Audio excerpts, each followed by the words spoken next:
Journalists from around the world have gathered in Singapore for the upcoming Trump-Kim summit. They gathered at Singapore's International Media Centre as it officially opened on Sunday. More than 2,500 journalists are expected to turn up and cover the event from the much-anticipated summit. Trump and Kim are expected to meet on June 12 for a historic summit, which will put on the table North Korea's nuclear program and economic assistance from Washington. 네, 여기 북미회담 때문에 싱가포르 미디어센터 왔는데 정말 한국에서는 벌써 전 세계에서 온 취재진들이 많이 와서 정말 뜨거운 열기를 느낄 수 있고요. 그리고 뭔가 역사의 현장에 있는 것 같아서 정말 한국 취재진으로서 되게 뿌듯한 기분이 듭니다. Less than 48 hours are left before the historic Trump-Kim meet. It's a remarkable change in sentiment for both leaders who have lobbied a series of insults at each other.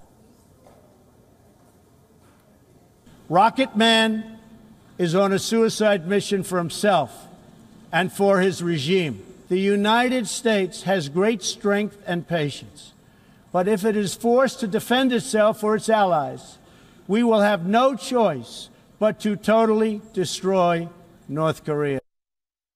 We can't have madmen out there shooting rockets all over the place.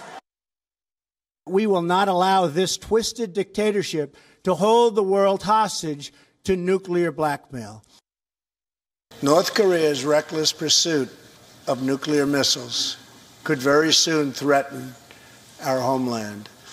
We are waging a campaign of maximum pressure to prevent that from ever happening.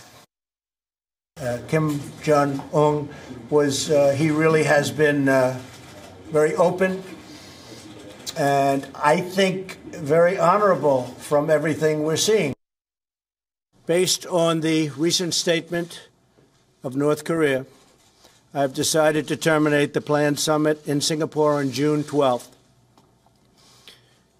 While many things can happen and a great opportunity lies ahead potentially, I believe that this is a tremendous setback for North Korea and indeed a setback for the world.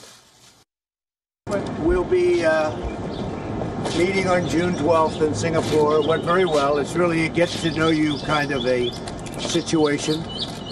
Mike has spent 2 days doing this. We've gotten to know their people very well, and you people are going to have to travel because you'll be in Singapore on June 12th.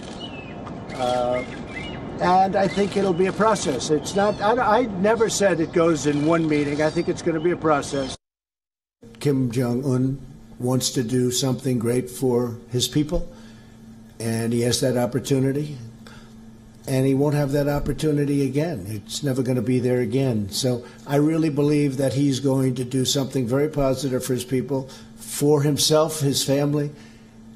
He's got an opportunity the likes of which I think almost, if you look into history, very few people have ever had. He can take that nation with those great people and truly make it great.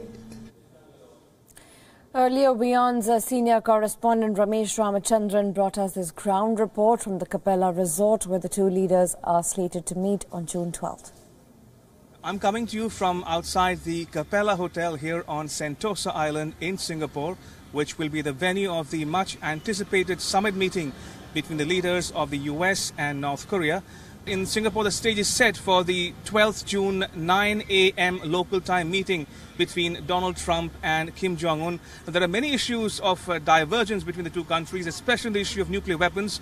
The US says North Korea must voluntarily give up all its weapons in one go, immediately and all in one, whereas North Korea says it will agree to a phased reduction or elimination of weapons, but not in one go, but maybe in a incremental progress over the next couple of months and years.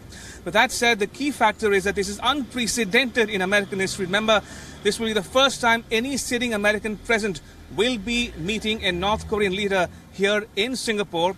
If you're wondering why Singapore, then Singapore is seen as a neutral country with a reasonable amount of security detail that can host summits of this nature, especially between the American president and the North Korean leader. And Singapore is also seen as one country which is within reaching distance or in the vicinity of North Korea, which the North Korean leader can travel to from Pyongyang. And as we're given to understand, there's tight security in and around the hotel. All roads leading to the hotel have been blocked.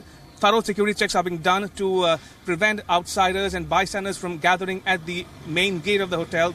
So in a sense, this is a garrison town, so to speak, on Sentosa Island.